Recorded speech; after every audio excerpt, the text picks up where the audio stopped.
ও এলাকার লোকেরা, নিজের হাতে মূর্তি বানিয়ে মাথাটাকে নিচু করে ওম নমো ভগবতী কেন পড়ো? কেন কেন?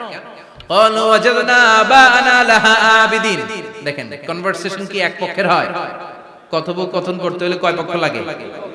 উনি বললেন এই মূর্তিগুলোর সামনে তোরা মাথা নত করে দাঁড়িয়ে থাকিস কেন? তারা বলল ওয়াজাদনা আবানা লাহা আবিদিন, আমরা আমাদের বাপ দাদাদেরকে দেখছি এরকম করতে, এজন্য আমরাও করি। সাইয়েদনা ইব্রাহিম বললেন লাকাদ কুনতুম আনতুম ওয়া আবাউকুম ফি দালালিম মুবিন, তোরাও শেষ, তোর বাপ দাদারাও শেষ, তোদের বাপ দাদারাও গোল্লায়, তোরাও গোল্লায়, চিল্লাই কোন ঠিক কি না? কি কনভারসেশন! এরপরে বাৎসরিক পূজা অনুষ্ঠানের দিন আসলো। কিছুদিন আগে একটা হয়েছে না সরস্বতী, এটা বোধহয় হিন্দু ভাইদের বিদ্যার দেবী।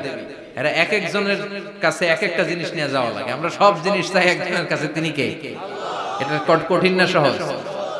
বিদ্যার জন্য ওই মন্দিরে, সৌন্দর্যের জন্য এই মন্দিরে, খাদ্যের জন্য দুর্গার কাছে, ঝামেলা না? আমরা সব কিছুর জন্য একজনের কাছে যাই, তিনি কে? বাৎসরিক পূজা অনুষ্ঠানে সবাই ইব্রাহিমরে ধরছে, ইব্রাহিম চল আমরা পূজা দিতে যাব। সাইয়েদনা ইব্রাহিম ফানাযারা নাযরাতান ফিন নুজুম, তাকালেন আকাশে আর বললেন ইন্নী সাকিম, আমি যেতে পারবো না, আমি অসুস্থ। আমি কি আসলে সুস্থ ছিলাম? তো অসুস্থ বললেন কেন? কারণ অসুস্থতা দুই ধরনের, চিল্লায় বলেন, একটা শারীরিক আর একটা।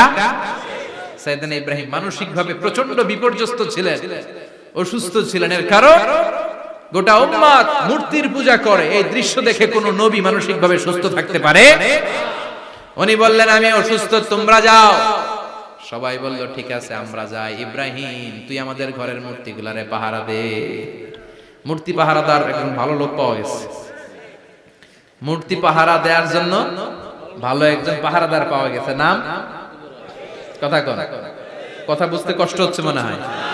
মূর্তি পাহারা দেওয়ার জন্য কারে পাওয়া গেছে? সাইয়েদনা ইব্রাহিম কয় ঠিক আছে আজকে পাহারা দিমু, জন্মের পাহারা, যা তোরা দিতাছি, পাহারা দিতেছি যা। এইবার সাইয়েদনা ইব্রাহিম মূর্তির ঘরে ঢুকলেন। দেখেন কি সুন্দর কথোপকথন আল্লাহ তুলে ধরলেন। আল্লাহু আকবার। মূর্তির ঘরে, দেবীর ঘরে ঢুকে উনি ঘুরে ঘুরে তাকায়, দেখে একটা এমনি হাত আর একটা ব্যাগ, 14-15টা হাত নিয়ে তাকায় আছে। উনি সবগুলোর সামনে এভাবে তাকায় আছে, দেখে এক একটা এক এক চেহারা, একটা হাতি গণেশ স্টাইলের, আরেকটা এরকম, আরেকটা নাড়ি, আরেকটা বাঘের, আরেকটা তলোয়ার নিয়ে আইতাছি কোপায় ফেলায়, আছে না নাই? সবগুলোর সামনে যায়, যে যে দেখে আর অবাক হয় যে কত ধরনের খোদার কাছে এরা কত কিছু চায়। আর যে দেখে প্রত্যেকটার সামনে ডেজার্টস আইটেম, মিষ্টান্ন, এক একটার সামনে রসমালাই, এক একটার সামনে কালো জাম, লাল জাম, রসগোল্লা, চামচাম, দুধ মালাই, মালাই চপ, আছে না নাই? জিব্বায় পানি চলে আসছে না কেন? তো সাইয়েদনা ইব্রাহিম অবাক, কি রে এত মূর্তি, এত ডিজাইন, এত ভাবে আর অঙ্গভঙ্গি করে আছে, এত খাবার দেয়া, খায় না কেন? সাইয়েদনা ইব্রাহিম ভাবলেন মনে হয় নাগাল পায় না, আমি একটু তুইলা ধরি। উনি রসমালাইয়ের বাটিটা নিয়ে যেটা হা করে আছে ওইটার সামনে যায়, কয় খা। কি কয়? বানাই কইতেছি মনে হয়। ফারাগা ইলা আলিহাতিহিম, মূর্তিগুলোর কাছে গেলেন। ফাকালা আলা তাকুলুন, খাবি না? ওই খাবি না ডারে আমি কিছু খা, কোরআন থেকে বলছি, ঠিক কি না? উনি ভাবলেন ওরা হয়তো খেতে পারে না, নাগাল পাচ্ছে না, কিংবা আমারে দেখে লজ্জা পাচ্ছে। নিজ থেকে রসমালাইয়ের বাটি তুলে ধরলেন, উনি বললেন খা, আর ওগুলা কয় হা হা করে বলছে, নরেও না সরে। উনি মুখের সামনে তুলে ধরে বললেন আলা তাকুলুন, খা। সবগুলার সামনে গেলেন, খা খা, কেউ খায় না, ওগুলো হা করে আছে। সাইয়েদনা ইব্রাহিম বললেন খা, কেউ কথা কয় না। উনি বললেন খাবি না কেন? তাইলে কথা ক। এই যে কষ্ট করে উড়াইলি, মুখের সামনে দিলাম, খাবি না কেন? কথা বল। আলা তাকুলু, খাবি না কেন? কথা বল। মালাকুম লা তাতাকাল্লামুন, খাবি না কেন? মালাকুম লা তানতিকুন, হয় খা নয় কথা ক। বলতেই লাগলেন খা খা, প্রত্যেকটা মূর্তির সামনে গেলেন, খা, ওগুলো করে আছে হা, কোনো কথা কয় না। কয় কেন খাবি না? তাহলে কথা ক। খায়ও না, কথাও কয় না। আপনার ছেলে বায়না ধরছে আব্বা চানাচুর খাবো।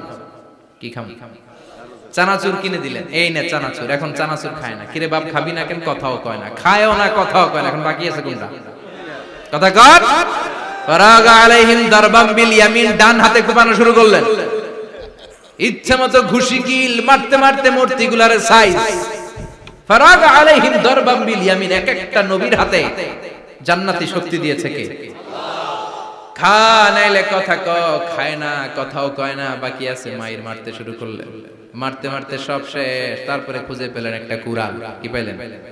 কুড়াল দিয়ে মারতে আরো সুবিধা, খালি এটারে এভাবে মারে ওইভাবে মারে, মারতে মারতে যতগুলো মূর্তি ছিল সবগুলো মেরে বড় মূর্তিটার গায়ে মারতে যাবে, in the meantime stop, না এটারে মারো না। ফাজআলাহুম জুদাদান, সবগুলোর টুকরা টুকরা, ইল্লা কাবীর আল্লাহুম, বড়টা ছাড়া ওইটারে রেখে দিলেন। আর বুদ্ধি করে কুড়ালটারে বড়টার কাঁধে ঝুলাইয়া দিলে, বড় মূর্তিটার কাঁধের মধ্যে ঝুলাইয়া দিলেন। ঘটনাটা সুন্দর হয়েছে না? এখন কেমন যেন মনে হয় এটা কুপাইয়া দাঁড়া রয়েছে বাবার বেটার মতো। বড় পূজার শেষ, পূজার দিনক্ষণ শেষ। বিকেল বেলা পূজা মণ্ডপ থেকে সব এসে দেখে সর্বনাশ। পাহারাদার ইব্রাহিম কই, আনতা ফাআলতা হাযা বিআলিহাতিনা ইয়া ইব্রাহিম। ইব্রাহিম সর্বনাশ কে কইছে? তুই কইছত নি? কই আইন বড়টাই কইছে, ওইটারে জিজ্ঞেস করো। বাল ফাআলাহু কাবীরুহুম হাযা ফাসআলুহুম ইন কানু ইয়ানতিকুন। কোরআন থেকে বলছে, আমি করি নাই। ওই দেখ কুড়ালটা কার কান্দে? বড়টার কান্দে, ওইটারে জিগা। সবাইকে খাইছে। সবাই বলে, ইব্রাহিম তুমি কি জানো না এগুলো কথা বলে না? সাইয়েদনা ইব্রাহিম বলে যে এটা কথা কয় না, ওইটার পূজা করস কেন? যেটা কথা বলে না, যেটা নিজেরাই নিজেদেরকে বানাতে, মায়ের থেকে বাঁচাতে পারে না, নিজেরাই নিজেদেরকে রক্ষা করতে পারে না, তোরে কিভাবে রক্ষা করবে? এগুলোর পূজা কেন করিস? ফাবুহিতাল্লাযী কাফার, কারো কোনো জবাব নাই, লা জবাব। সবাইকে, ইব্রাহিম তুই বড্ড বেড়ে গিয়েছিস, তোরে নমরুদের কাছে নেওয়া হবে, রশি দিয়ে পেঁচিয়ে নমরুদের কাছে নেওয়া হবে। নমরুদের নাম শুনছেন? শোনেন নাই বোধহয়? শোনেন নাই? পৃথিবীতে 4 জন বাদশা ছিল, যারা গোটা বিশ্বের বাদশা। গোটা বিশ্বের 2 জন কাফের, 2 জন মুমিন। মুসলমানের একজন হচ্ছে যুলকারনাইন, আরেকজন হচ্ছে সাইয়েদনা সুলাইমান। কাফেরের একজন হচ্ছে বাখতানাসার, আরেকজন হচ্ছে নমরুদ।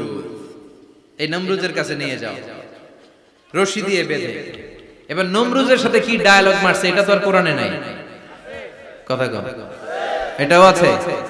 নমরুদ বলে, ইব্রাহিম শুনলাম তুমি নাকি আমাদের খোদাগুলোরে মারছো,